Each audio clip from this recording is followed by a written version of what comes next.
My name is Isabella Catherine Harrington, and I am 32 years old. The scar that runs from my left ear to the corner of my mouth serves as a permanent reminder of the Thanksgiving dinner when everything finally exploded. I was 15 and I had dared to contradict my mother, Victoria Harrington, in front of her dinner guests. Her response was swift and vicious, a crystal wine glass hurled across the dining room that shattered against my face. "You ungrateful, worthless creature," she had hissed as blood dripped onto her pristine white tablecloth. "You're nothing but a burden on this family. A constant embarrassment."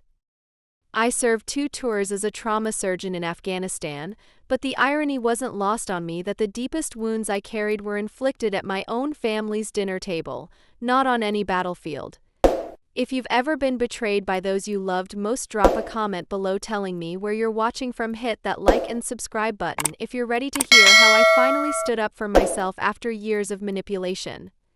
The text message arrived on a gray December evening as I sat alone in my Boston apartment, eating takeout Chinese food and reviewing patient files. It was from my sister Charlotte, the first communication I'd received from any family member in over 3 years. "Mother collapsed at the country club today. Massive stroke. She's gone. Funeral is this Saturday. The lawyers say you need to be there for the will reading. Don't expect a warm welcome." I stared at the screen, waiting for some emotion to surface. Relief? Grief? Something? But there was only the familiar numbness that had protected me through decades of Victoria's cruelty. 3 years ago, at our father Harrison's funeral, Victoria had delivered her final verdict on my existence. As mourners filed past the casket, she had grabbed my arm with fingers like talons and whispered in my ear, "This is your fault, you know. Your father died of disappointment. Disappointment in what you became, disappointment in how you turned out. You killed him with your selfishness." She had said it loud enough for Charlotte and several family friends to hear. Not one of them had objected. Charlotte had actually nodded, her perfect blonde head bobbing in agreement with our mother's assessment. "You should leave," Victoria had continued, her voice gaining strength as she warmed to her theme. "You should crawl back to whatever hole you've been hiding in and stop pretending you belong in this family. You're a disgrace to the Harrington name." I had left that day and never looked back. Until now. The funeral was held at Trinity Church in Copley Square, the same church where Victoria had married Harrison 35 years earlier. I arrived deliberately late, slipping into the back pew just as Charlotte began her eulogy. She looked every inch the grieving daughter in her designer black dress, her voice steady as she painted Victoria as a devoted mother and pillar of the Boston community. "My mother, Victoria Harrington, was a woman of extraordinary strength and grace," Charlotte intoned from the pulpit. "She raised her daughters with firm discipline and unwavering standards. She believed that true love meant holding people accountable for their choices, no matter how difficult that might be." I listened to this sanitized version of our childhood and felt sick. True love. Firm discipline. Charlotte had learned to speak Victoria's language fluently, transforming abuse into virtue with carefully chosen words. After the service, I tried to leave quietly, but Charlotte intercepted me in the church vestibule. She looked me up and down with the same expression Victoria used to wear, a mixture of disgust and disappointment that suggested I had failed some fundamental test simply by existing. "You came," she said, her tone suggesting this was somehow surprising or inappropriate. "You said the lawyers required it." "They do. Mother left very specific instructions about her will. She wanted to make sure you understood your place in this family one final time." The venom in Charlotte's voice was startling. At Harrison's funeral, she had been cold but relatively civil. Now she spoke with Victoria's own poisonous clarity. "What happened to you, Charlotte?" I asked quietly. "We used to be close when we were little." She laughed, a sound like breaking glass.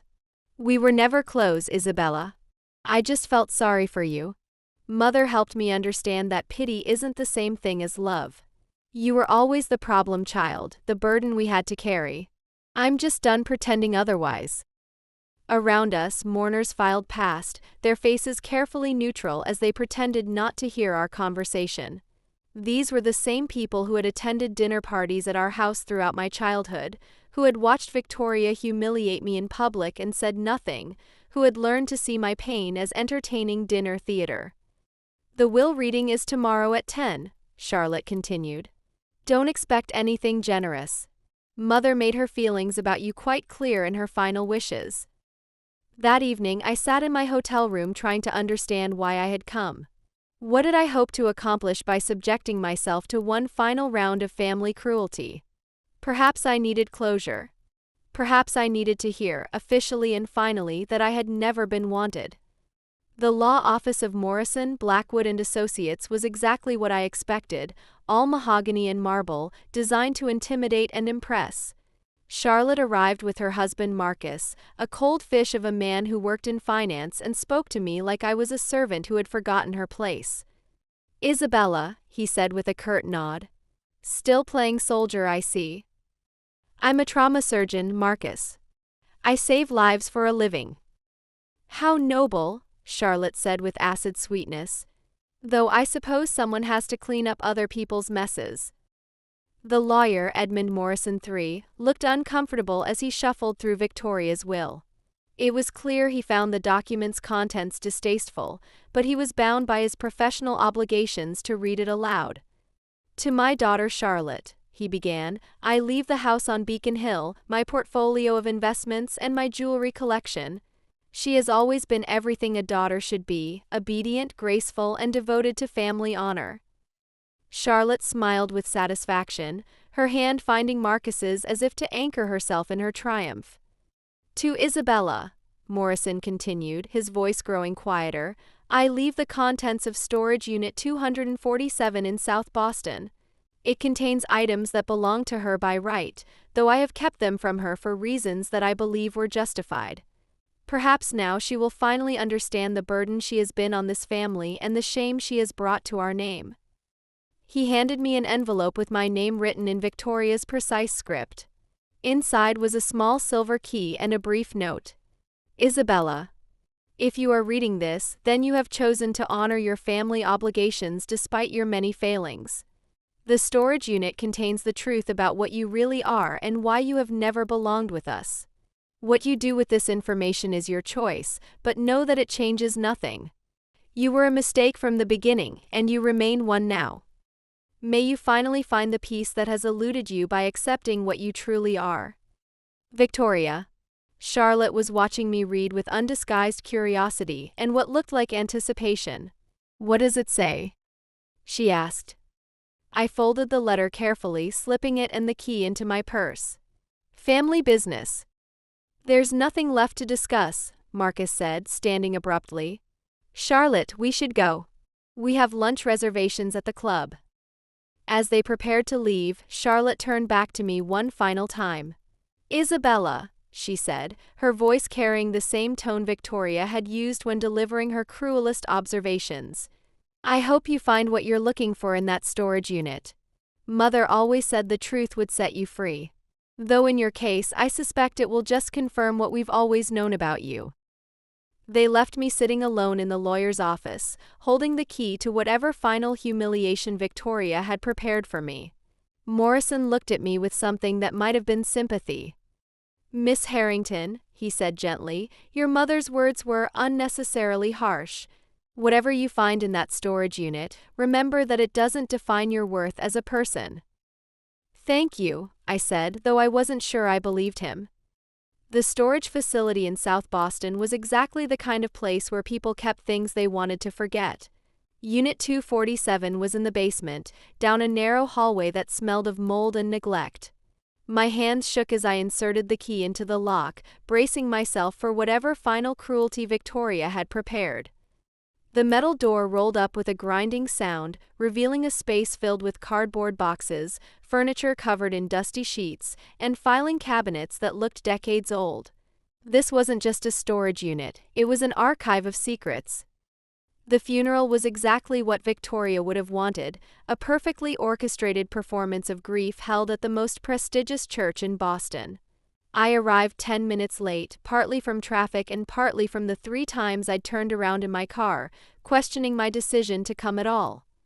From the back of the church, I watched Charlotte deliver a eulogy that painted Victoria as a devoted mother and pillar of the community. She spoke of charity work and social commitment, of a woman who had overcome the tragedy of losing her husband and raised 2 daughters with grace and dignity. I listened to this fictional account of my mother and wondered if Charlotte actually believed it, or if she'd simply learned, as I once had, that the truth was too dangerous to speak aloud in Victoria's presence. After the service, I intended to slip away quietly. But Charlotte found me in the parking lot, her black designer dress and perfect makeup unable to hide the exhaustion in her eyes that I recognized from my own mirror. "You came," she said, as if she hadn't quite believed I would. "You asked me to." She studied my face, taking in the scar that Victoria had spent my teenage years trying to convince me to have surgically removed. "You look good," she said finally. "Successful." "So do you."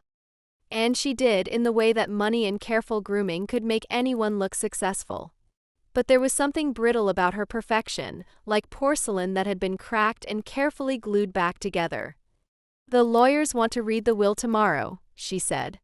"Mother left instructions that we both had to be present. I don't want anything from her estate." "It's not about what you want." Charlotte's voice carried an edge that reminded me uncomfortably of Victoria. "It's about what she wanted. And she always got what she wanted, even in death." The law office of Morrison, Blackwood and Associates occupied the top 2 floors of a building that screamed old money and older secrets.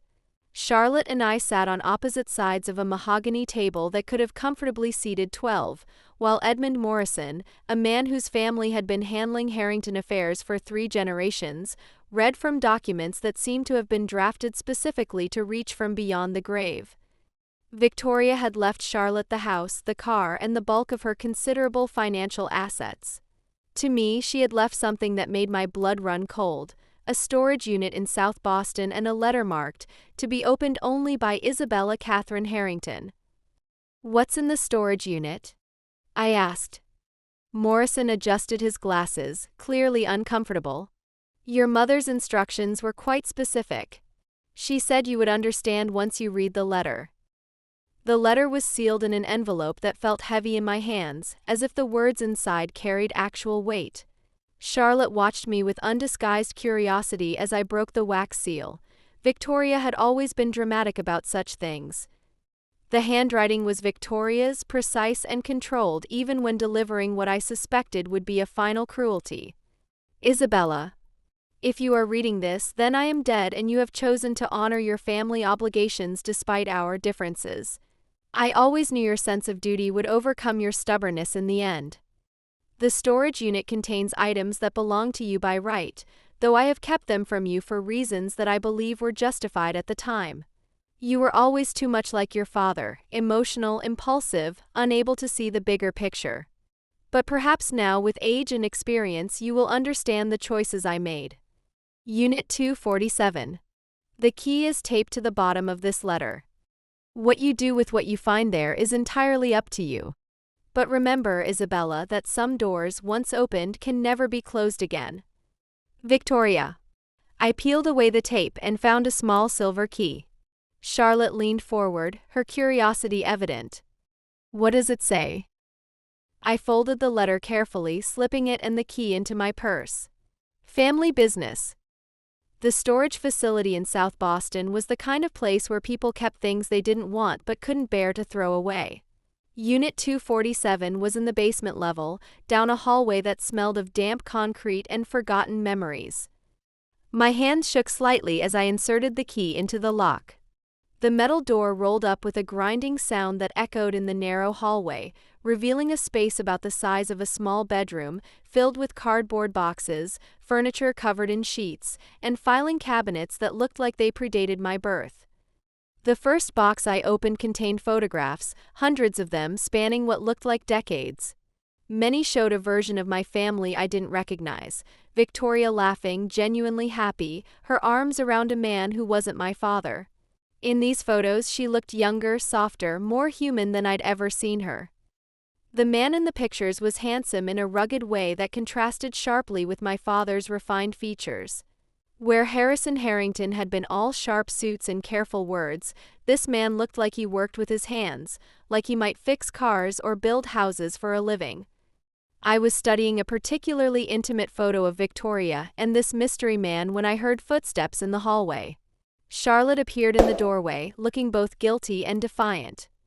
"I followed you," she said without preamble. "I needed to know what she left you." "And what did you think she left me?" "The crown jewels." Charlotte stepped into the storage unit, her eyes widening as she took in the contents. "What is all this?" I handed her the photograph I'd been holding. She studied it for a long moment, her face growing pale. "Who is this man?" she asked. "I was hoping you might know." She shook her head slowly. "I've never seen him before. But," she paused, looking more closely at the photo. "Look at the date stamp." The small orange numbers in the corner read July 1985. I was born in March 1986. We spent the next 2 hours going through boxes in stunned silence. What we found painted a picture of Victoria's life that neither of us had ever suspected. There were love letters from the mystery man signed simply M. There were medical records showing that Victoria had been treated for depression and anxiety throughout the 1980s. There were legal documents related to a custody battle I'd never known existed. And at the bottom of the largest box, wrapped in tissue paper that had yellowed with age, was a birth certificate. My birth certificate. But the name in the father section wasn't Harrison Harrington. It was Michael Anthony Castellano. Charlotte read over my shoulder, her breath catching. "Isabella, what does this mean?" I stared at the document, my mind racing. Harrison Harrington, the man I'd called father for the first 18 years of my life, wasn't my biological father. The man who had died when I was 29, who had never quite seemed to understand me, who had looked at me sometimes with a puzzlement that I'd attributed to typical father-daughter distance, hadn't been my father at all.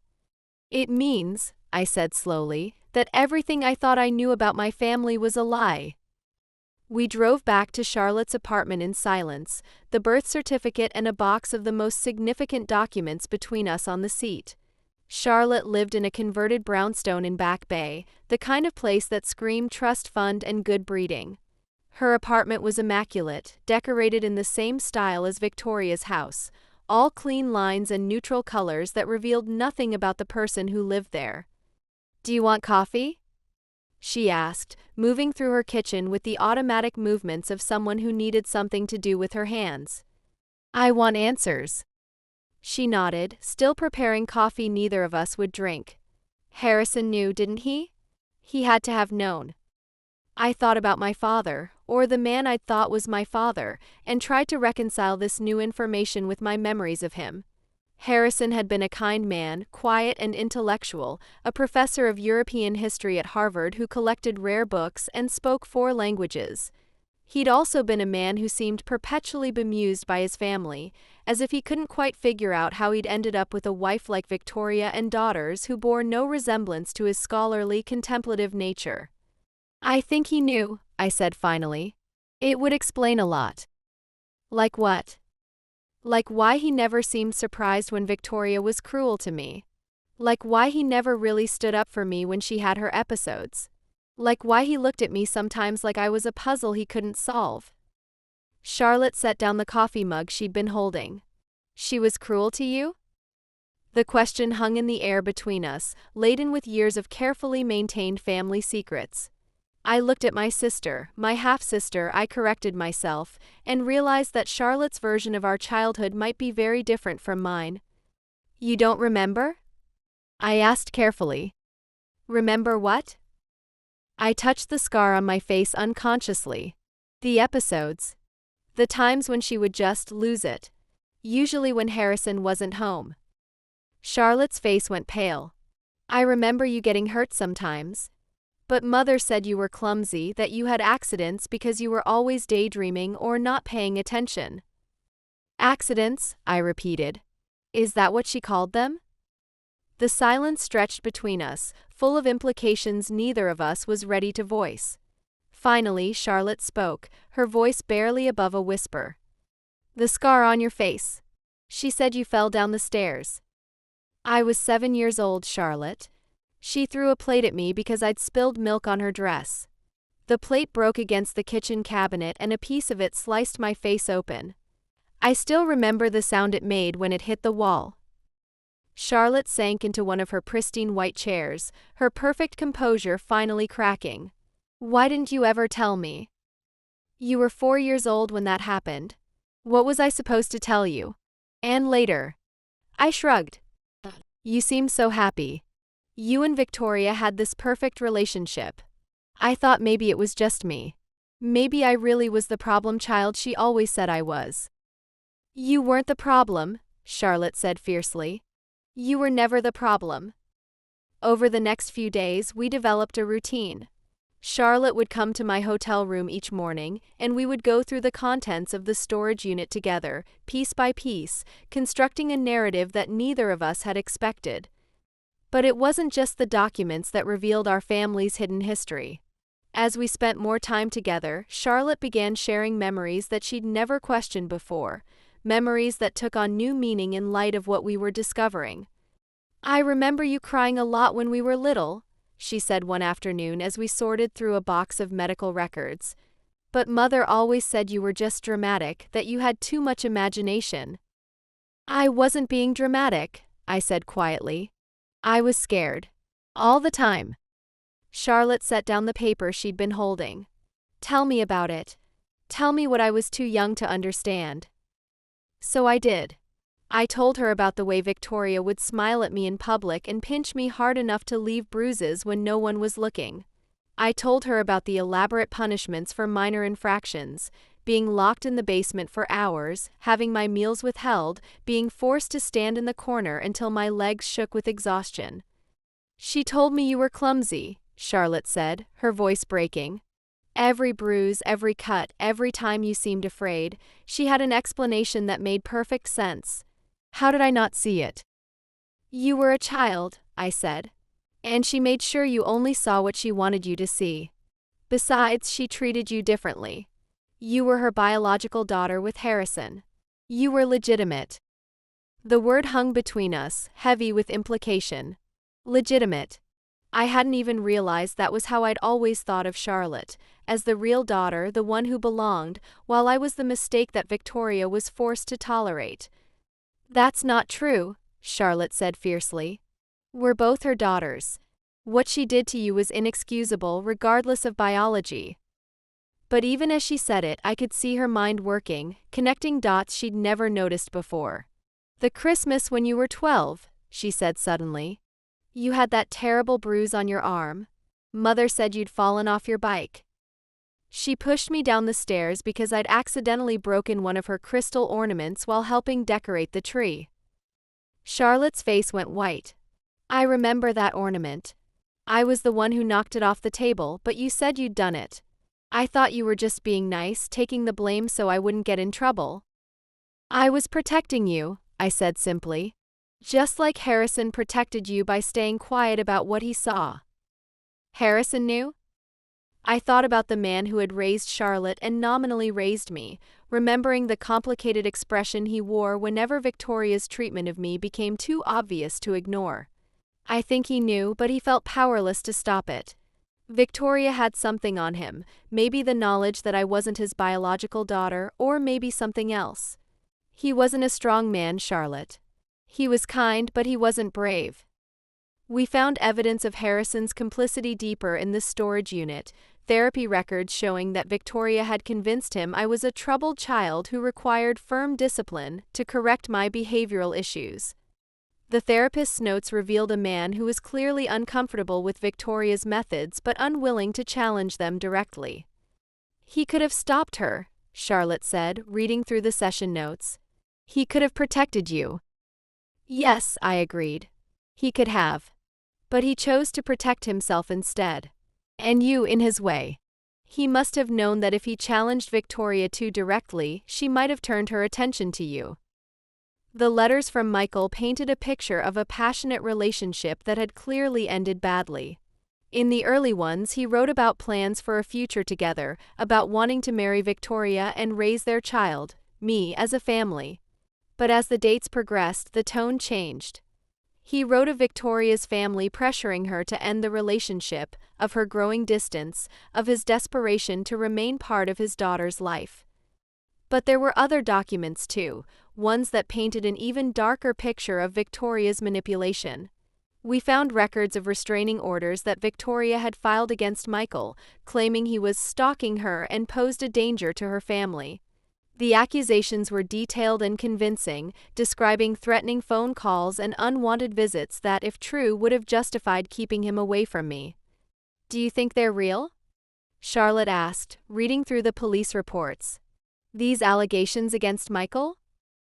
I studied the documents, noting inconsistencies in dates and details that suggested they might have been fabricated. I think Victoria was very good at creating convincing narratives when she needed them. "Look at this," she claims Michael called her workplace and threatened her supervisor, but the date listed is a day when the phone records show he was in California visiting his mother. She lied to the police? She lied to everyone about everything when it served her purposes. The question is, how many people knew she was lying and went along with it anyway? We found the answer in a folder marked Legal Correspondence.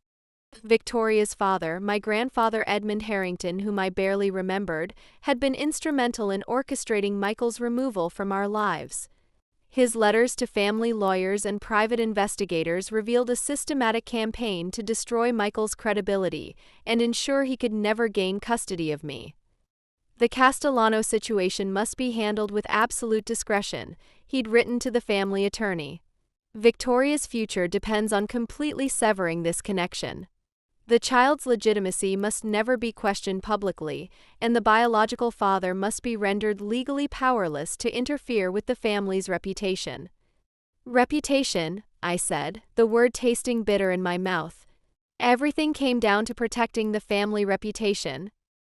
Charlotte was reading another letter, this one from Victoria's mother to a private investigator. "They hired people to find dirt on Michael. Look at this, they were trying to prove he had criminal connections because he grew up in an Italian-American neighborhood in Boston. The prejudice was breathtaking in its casual cruelty. The Harrington family had used their wealth and connections to paint Michael as unfit based on nothing more than his ethnic background and working-class origins. They'd created a narrative of him as a dangerous outsider who had seduced their naive daughter and was now trying to extort money from the family. "No wonder he stopped fighting," I said, reading through the increasingly desperate legal motions Michael's lawyer had filed before eventually withdrawing from the case. They had all the power, all the money, all the connections. He was just one man trying to stay connected to his daughter. "It's evil," Charlotte said simply. "What they did to him, what they did to you, it's evil." I looked at my half-sister, seeing her struggle to reconcile the grandmother and great-grandfather she'd idealized with the people revealed in these documents. For Charlotte, this discovery was rewriting not just our immediate family history, but her understanding of the entire Harrington legacy. "I used to be so proud of our family name," she said quietly. "Mother and grandfather Edmund always talked about our heritage, our values, our place in Boston society. I thought it meant something noble." "Money and power don't make people noble," I said. "Sometimes they just make it easier to hide how terrible you really are."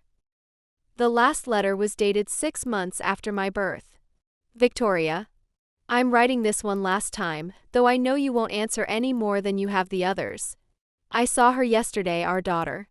You were carrying her out of the doctor's office on Commonwealth Avenue.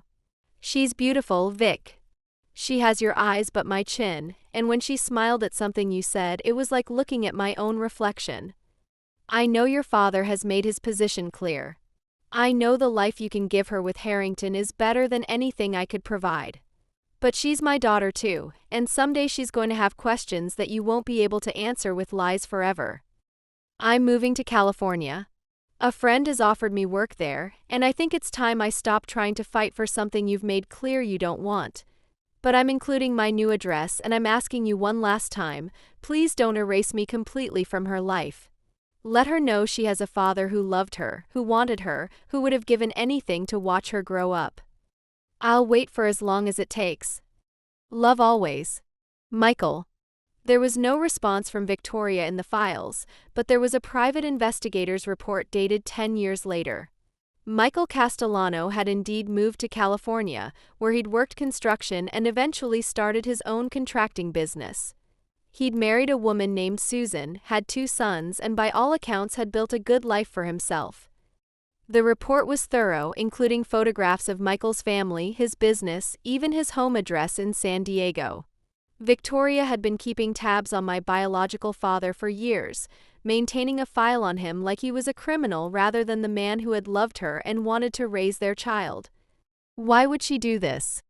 Charlotte asked, staring at the surveillance photos. Why keep track of him if she didn't want him in your life? Control, I said simply. It was always about control with her. The private investigator's reports continued sporadically over the years, documenting Michael's life in careful detail. His business success, his sons' achievements, his involvement in their sports teams and school activities. Reading them felt voyeuristic, like looking through a window into a life that might have been mine. The last report was dated 5 years ago. Michael was still in San Diego, still married to Susan. His sons were in college. His business was thriving. And according to the investigator's notes, he still kept a photo of me as a baby on his desk at work. He never forgot about you, Charlotte said softly. I stared at the photo attached to the report. Michael, older now, gray-haired but still recognizable as the young man from Victoria's hidden pictures. He was standing in front of a construction site, wearing a hard hat and smiling at something off-camera. He looked happy. He looked like a man who had built a good life despite having his first family torn away from him. What are you going to do? Charlotte asked. I'd been asking myself the same question for days. Did I have the right to disrupt his life now, 32 years later? Did I want to? And what would it mean for the relationship I was tentatively building with Charlotte? I don't know, I admitted. What would you do? Charlotte was quiet for a long moment. When she spoke, her voice was thoughtful. I think I'd want to know. If I were him, I'd want to know that my daughter had grown up to be a doctor, that she'd served her country, that she'd turned out okay despite. She gestured vaguely. Despite everything. That evening, I called the number listed in the most recent investigator's report. A woman answered, Susan, presumably. Castellano residence. Hello, I said, my voice steadier than I felt. I'm looking for Michael Castellano. May I ask who's calling? I took a deep breath. My name is Isabella Harrington. I believe he might be my father. The silence on the other end of the line stretched so long I thought she might have hung up. Finally she spoke, her voice careful but not unkind. Hold on, she said. Let me get him. Another silence, this one filled with muffled conversation in the background. Then a man's voice, deeper than I'd expected but with an accent that reminded me of the old neighborhood where I'd done my residency. Isabella? Yes. Jesus Christ. His voice broke slightly. I never thought. Victoria said you never wanted to know about me. Victoria told me you didn't want anything to do with me. A pause. That woman, he said, and there was 30 years of pain and anger in those 2 words. I've been waiting for this call your whole life, sweetheart. Your whole life. We talked for 2 hours. Michael told me about the months he'd fought for custody, about Victoria's family using their connections to paint him as an unfit father. He told me about the private investigators he'd hired to keep track of me, how he'd celebrated every achievement from afar, how he'd worried through my deployments to Afghanistan. I have pictures, he said. From your high school graduation, your medical school ceremony, the day you got your commission. I know it sounds crazy, but I've been collecting pieces of your life for 30 years. It doesn't sound crazy, I said, thinking of Wren's paintings of her sister in my memory of the original story. It sounds like love. I want to meet you, he said. If you're willing. I want you to meet Susan and your brothers. I want to show you the room I kept ready for you until you turned 18, just in case. 2 weeks later, I was on a plane to San Diego. Charlotte had wanted to come with me, but I'd convinced her this was something I needed to do alone first. She'd been supportive, even helpful, researching flights and hotels like she was planning a military operation. "Call me as soon as you land," she'd said at the airport. "And Isabella? Whatever happens, you're not alone anymore. We're sisters, whatever else changes." Michael was waiting for me at baggage claim, holding a sign with my name even though we'd agreed I'd recognize him from the photos. He was taller than I'd expected, his hair more gray than black now, but his eyes, my eyes, were exactly the same as they'd been in Victoria's hidden pictures. We stared at each other for a moment that felt suspended in time. Then he stepped forward and pulled me into a hug that felt like coming home to a place I'd never been. "My God," he said, his voice thick with emotion. "You're so beautiful. You look just like your mother did when she was your age." "Thank you for waiting," I said into his shoulder. "For never giving up. Thank you for finding me." The next 3 days were a revelation. Michael's house was warm and lived in, filled with the comfortable chaos of a family that actually liked each other. Susan welcomed me like I was a daughter she'd been waiting to meet, and my half-brothers, David, 28, and James, 26, treated me with the easy affection of siblings who had grown up hearing stories about their missing sister. "Dad talked about you all the time," David told me over dinner the first night. "We used to joke that we were competing with a ghost for his attention." "Not competing," James corrected. "We always knew you'd come home eventually." Dad never doubted it. Michael showed me the room he'd kept for me, a guest room now, but still containing traces of the teenage daughter he'd hoped would visit.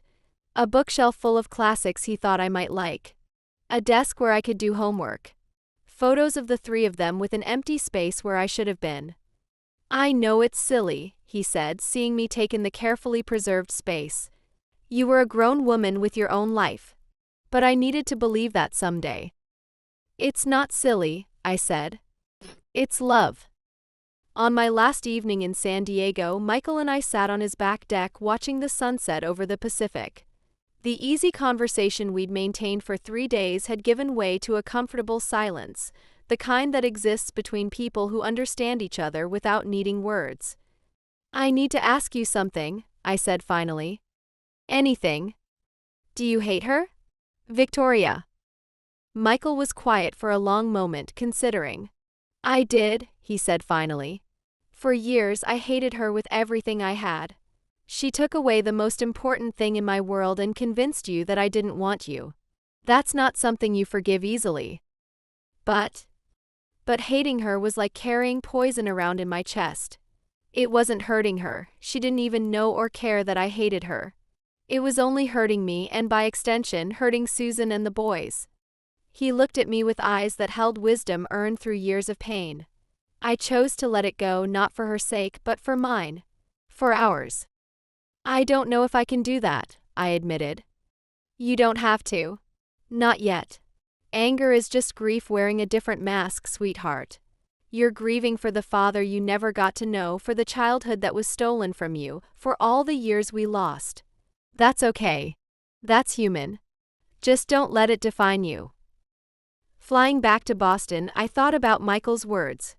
I thought about the family I'd discovered, not just Michael and his sons, but the sister I was getting to know, the woman who shared my blood but not my experiences. I thought about Victoria, dead now but still casting shadows across all our lives.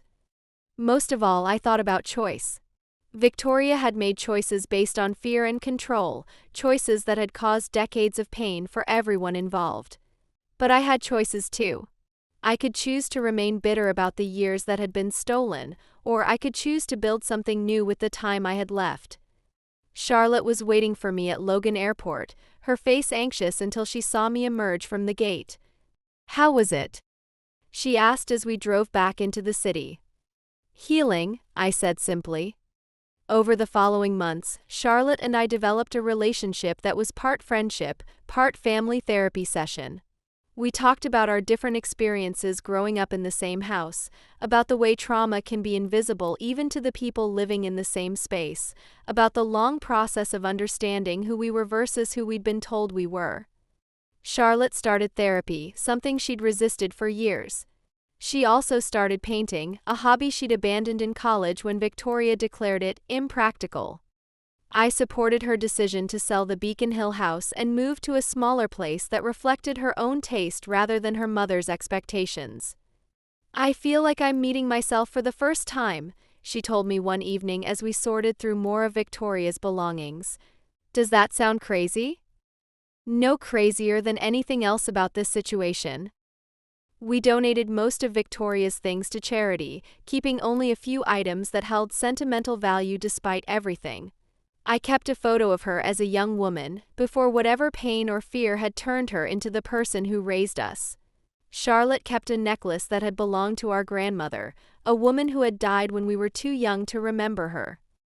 I also kept the letters from Michael, not as evidence of Victoria's cruelty, but as proof that I had been wanted, that someone had fought for me even when I didn't know it.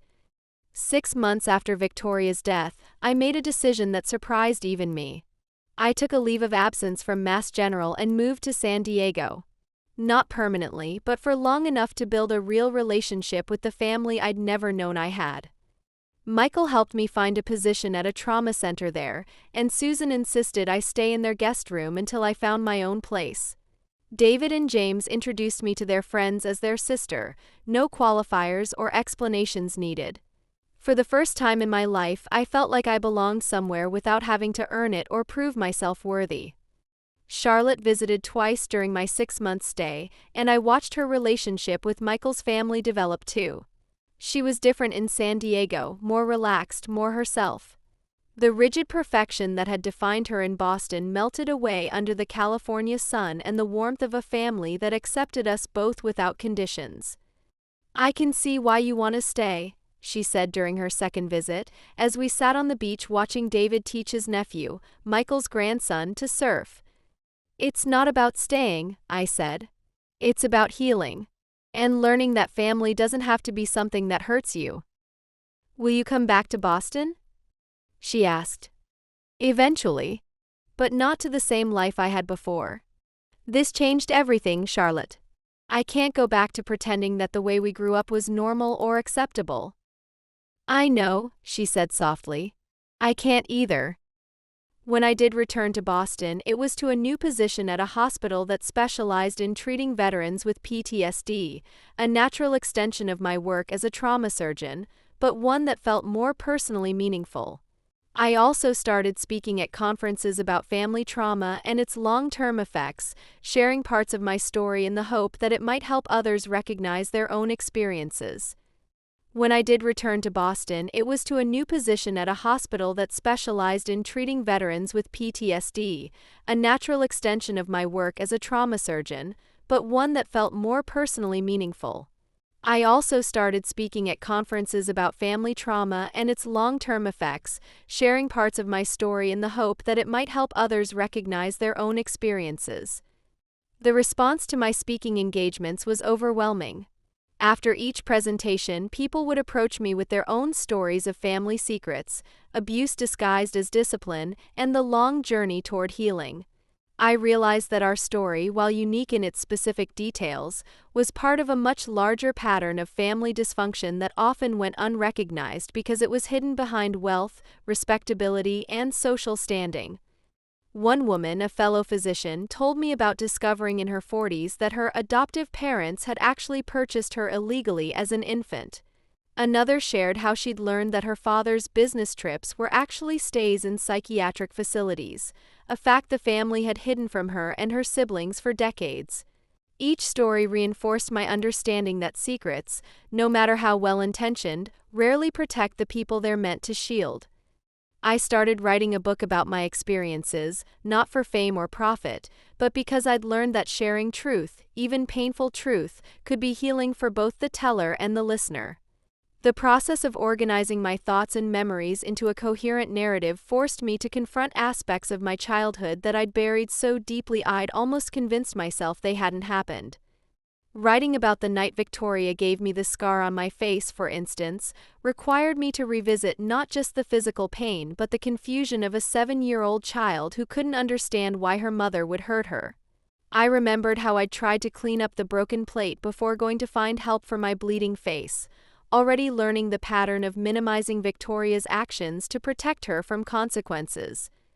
"You were protecting her even as a child," my therapist observed during one of our sessions. "You'd already learned that your pain was less important than her comfort." "I thought if I was good enough, patient enough, quiet enough, she'd love me the way she loved Charlotte," I admitted. "I spent my whole childhood trying to earn something that was never going to be given freely. And now? Now I know that love shouldn't have to be earned. Real love is given freely, without conditions or strings attached."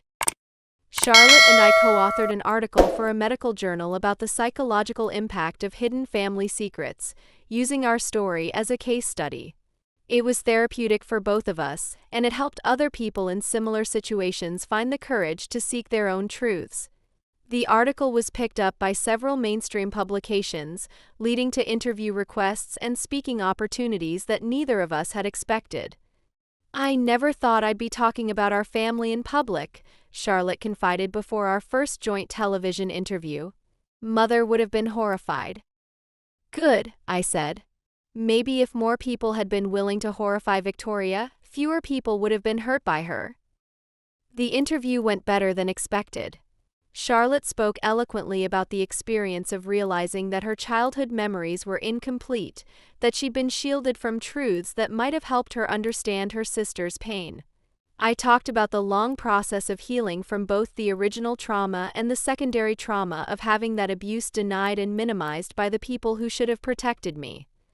But perhaps the most powerful moment came when the interviewer asked what we would say to other families dealing with similar situations. "Don't wait," Charlotte said immediately. "Don't wait for the older generation to die before you start asking questions. Don't wait for permission to seek the truth. The longer secrets are kept, the more damage they do. And remember," I added, "that protecting someone's reputation isn't worth sacrificing a child's well-being. If you see abuse happening, speak up. If you suspect family secrets are causing harm, investigate. The truth might be painful, but it's rarely more painful than living with lies." The most unexpected development was the relationship that grew between Charlotte and Michael. During her visits to San Diego, they'd bonded over their shared experience of loving me from different perspectives. Michael became the father figure Charlotte had never really had. Harrison had been kind but distant, and Victoria had dominated every relationship in the house. But their connection went deeper than their mutual care for me. Michael saw in Charlotte the intelligent, thoughtful woman she'd always been beneath Victoria's rigid expectations. And Charlotte found in Michael the unconditional acceptance she'd never experienced from a parent figure. "He asks about my painting," she told me during one of our weekly phone calls. "Not because he wants to know if it's profitable or practical, but because he's genuinely interested in what I'm creating. When was the last time someone in our family cared about what I was passionate about rather than whether it met their expectations?" I watched their relationship develop with a mixture of joy and envy that I tried to keep to myself. Part of me was thrilled that Charlotte was experiencing the kind of parental love I'd found with Michael and Susan. But another part of me struggled with sharing the father I'd just discovered with the sister who'd grown up with more parental attention than I'd ever received. It was Susan who helped me work through these complicated feelings during one of our long walks on the beach. "It's natural to feel protective of your relationship with Michael," she said as we watched the waves crash against the shore. "You waited 32 years to have a father. Of course you don't want to share him." "But I do want to share him," I insisted. "Charlotte deserves to know what it feels like to have a parent who loves her unconditionally. I hate that I feel jealous about it." "Jealousy doesn't make you a bad person, Isabella. It makes you human. You're allowed to have complicated feelings about complicated situations." Susan's wisdom reminded me of something Michael had said about choosing to let go of his anger toward Victoria. Healing wasn't about being perfect or noble, it was about acknowledging difficult emotions and choosing not to let them control your actions. "He listens to me," Charlotte told me one evening. "He asks me questions about my life, my thoughts, my dreams. Not because he wants to control or change me, but because he's genuinely interested in who I am." "That's what parents are supposed to do," I said. I'm 30 years old and I'm just learning that now. The realization highlighted one of the most insidious aspects of Victoria's abuse. She hadn't just hurt me directly, she'd also deprived Charlotte of the opportunity to learn what healthy relationships looked like. Charlotte's perfectionism, her need to please others at the expense of her own needs, her difficulty expressing anger or disappointment, all of these were coping mechanisms she developed to survive in a household where love was conditional and attention was rationed. Working through these patterns became part of both our healing processes. We started attending family therapy sessions together when I was in Boston, learning how to communicate honestly without the filters of protection and performance that had characterized our childhood interactions.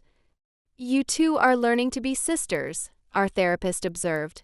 Not just survivors of the same household, but actual sisters who choose to love and support each other.